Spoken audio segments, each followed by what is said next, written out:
Nithyananda Paramashivoham. Om Nithyananda Paramashivoham. Om Nithyananda Paramashivoham. Om Nithyananda Paramashivoham. Om Nithyananda Paramashivoham. Om Nithyananda Paramashivoham. Om Nithyananda Paramashivoham.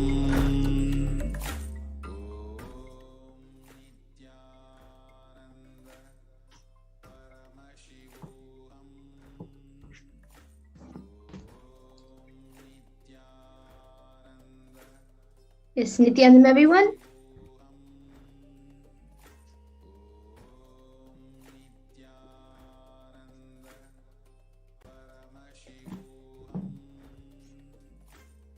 Nithyanandam Paramasukadam Kevalam Jnanamurtim Dvandvatitam Gagana Sadrisham Tattvamasyaadilaksham Ekam Nityam Vimalamachalam Sarvadi Sakshi Bhutam Bhavatitam Trigunarahitam Sadgurum Tam Namami.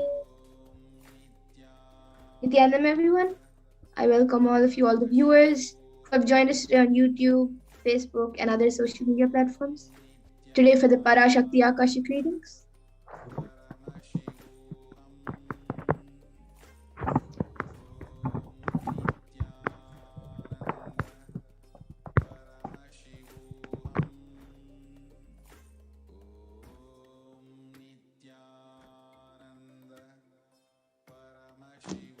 We can move on to the next slide, please. Yes. And all of you who are here, it means existence wants you to be here in this form. And you are not an accident, you are an incident. You are a conscious miracle of existence. Existence is trying to express itself through you. So welcome to the sacred and spiritual experience of your digital experience of the divine.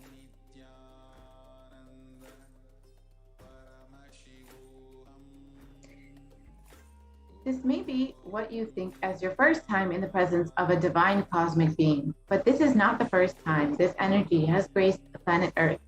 If you are watching this now, it is not a coincidence. This is a cosmic intervention in your life to make you manifest what you want. Now, all of you might be thinking, how is this possible and how has this worked before? So all of you can experience these answers through the powerful cognitions as reference from the ancient texts of Hinduism, revived by the Supreme Pontiff of Hinduism.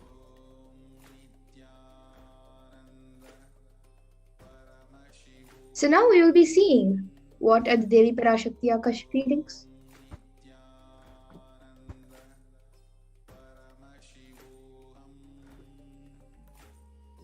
Devi, the ultimate pure feminine consciousness, the cosmic mother. She is the source of Shakti. It is her cosmic womb, Brahmanda Yoni, from which billions and billions of universes come out and go in. Source where the Big Bang and black holes go on. Parashakti is the main deity of the sacred feminine and the divine consort of Bhagavan Paramashiva, who is the primordial divinity of Hinduism. The first and foremost relationship is mother. The ability to learn, even the idea to relate, starts with mother. So how to relate starts with mother. Understand your idea to relate and your ability to relate starts with the mother. Mother is a too important way to connect with what you think as life. In the Vedic traditions, our rishis were aware your ability to connect with the mother should be directed to the cosmos. It should inspire and it should awaken your higher consciousness and to express through you. It should awaken your higher consciousness. Connecting with life as mother is the most sweetest, most beautiful, most easiest, and most beautiful form to ever connect. Today, out of his extreme compassion and love, the Supreme Pontiff of Hinduism is manifesting Devi Parashakti herself and gracing us, answering all of our questions, attending to our prayers, giving boons, healing us, revealing our past, present, and future, delivering profound spiritual truths, and ultimately giving us the experience of Paramashivoham itself. So now let's see what is Bhava Samadhi Darshan. So what is Samadhi? Sama is oneness and Adi means source. So Samadhi means one with the source. Bhava means attitude or aspect. Bhava Samadhi means being one with the source through this aspect.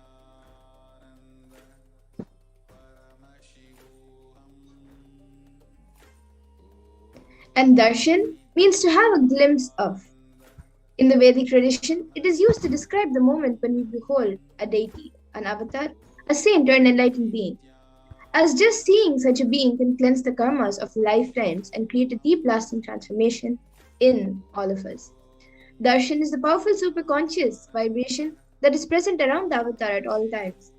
And he simply radiates darshan just as the sun continuously radiates light. The auspicious moment when the receiver is able to catch it becomes the moment of darshan for you. So raising you to the next level of superconscious breakthrough is like hitting the reset button on your system, on your being. The science of Bhava Samadhi Darshan. The first thing we need to understand is that divine cosmic beings are real. They manifest from Kailasa, the enlightened time-space zone, through deities and incarnations. Divine cosmic beings manifest through the Archavatar deities in temples and through the Bhava Samadhi Darshans in Nijavataras, the incarnation. Bhava Samadhi Darshan is the science of Nijavatara, manifesting Paramashiva, the consciousness. It is where the formless, the being of Paramashiva, expresses through the Divya Sharira, the light body, and manifests as the Nijavatara, the physical form, which is the embodied form, for us to experience Paramashiva. Devi Parashakti expresses through the being of Raja Rajeshwari and manifests as the Nijavatara, the physical form, Devi Meenakshi.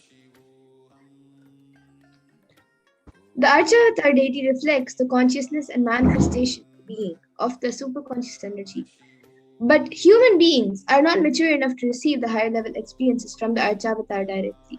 And so the avatar, the physical embodied form, comes down to bridge the gap and create an experience of the superconscious energy in all of us. Bhava Samadhi awakens your Kundalini Shakti, which is the latent potential energy in every human being.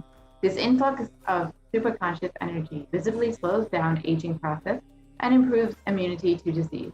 During darshan, the whole brain becomes alive, turning into a superconductor of conscious energies that heal, empower, and transform our lives.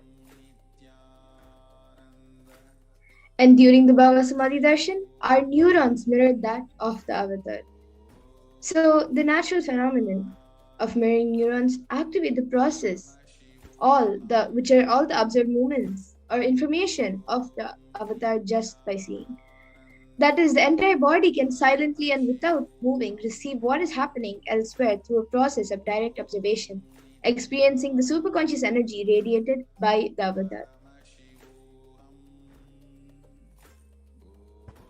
The readings from the cosmic archives. The Akashik readings is not a prediction. It is reading from the cosmic archive. Beyond space, creation, and destruction happen simultaneously. In the dimension of time starts the past, present, and future. Because Akashic records are stored in Akasha, the space dimension, there is no past, present, and future. That is why what you call as happening, yet to happen, are clearly already recorded. So now we will be seeing who is the Supreme Pontiff of Hinduism. The Supreme Pontiff of Hinduism, Jagat Guru Mahasannidhanam, His Divine Holiness Bhagavan Nithyananda Paramashivam, is the reviver of Kailasa. a macrocosmic, ancient, enlightened Hindu civilizational nation. The Supreme Pontiff of Hinduism is the 1008th incarnation of Paramashiva, as per Hinduism, and is recognized by his predecessors who are enlightened masters and adepts. The Supreme Pontiff of Hinduism has made the science of power manifestation, yoga, and temple-based universities a lifestyle for humanity.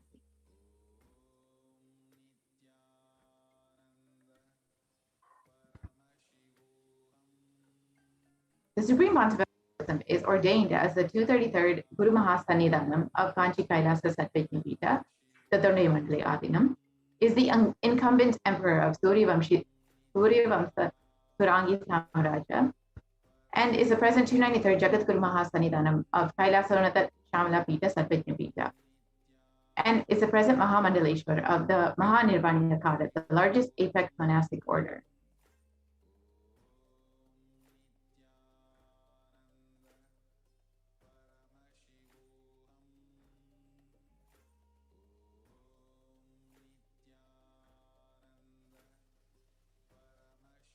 The Supreme Pontiff of Hinduism is the 1008th Acharya Mahamandaleshwar, the head of all the spiritual leaders of Adlakada, the ancient apex body of Hinduism, is the present 23rd Guru Mahasannidhanam of Dharma Mukti Spargapura Adinam, and is elected as the Supreme Pontiff of Hinduism by a congregation of over 1,000 Hindu leaders.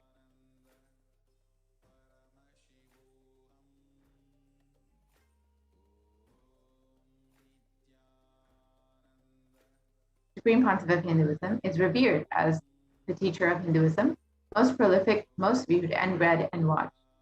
Has authored 300 books and 10,000 articles in 3 languages, Tamil, English, and Sanskrit, and has translated into 50 languages with over 1,000 titles. The Supreme Pontiff of Hinduism has over 20 million copies of books and articles sold, read, and downloaded, and has over 10,000 hours of discourses. The Supreme Pontiff of Hinduism has enriched 1 billion lives digitally, and is respected as a commentator of all sacred scriptures such as Upanishads, Bhagavad Gita, Shiva Sutras, Brahma Sutras, Yoga Sutras, Ashtavakra Gita, and the Jain Sutras, and many more. The Supreme Pontiff of Hinduism is honored as the leader of Hinduism, the most awarded, internationally recognized Hindu leader, is the reviver of 108 ancient Hindu sampradayas, including Rudrakanyas, Rudras, Rishis, Rishikas, Bhairavas, Bhairavis, and Sanyas. The Supreme Pontiff of Hinduism is the establisher of the largest Hindu university, Kailasa's Nithyananda Hindu University in the world, with satellite campuses in over 150 countries. The Supreme Pontiff of Hinduism has established over 1,000 Kailasa Enlightenment ecosystems and is the founder and reviver of over 100 Satvajnapitas. The Supreme Pontiff of Hinduism is the collector of the largest Hindu library with over 1 million books, 1 million palm leaf scriptures, and over 20 million digital books. The word Diksha is derived from the to give and ksha, to destroy ignorance. It loosely translates as initiation. Diksha is the direct transfer of spiritual energy by an avatar through a look, a word, or a touch, which destroys ignorance of the initiate or disciple. Initiation triggers the possibility to create new grooves and neurological pathways in the brain and can even alter gene expression. We can go to the next slide, please.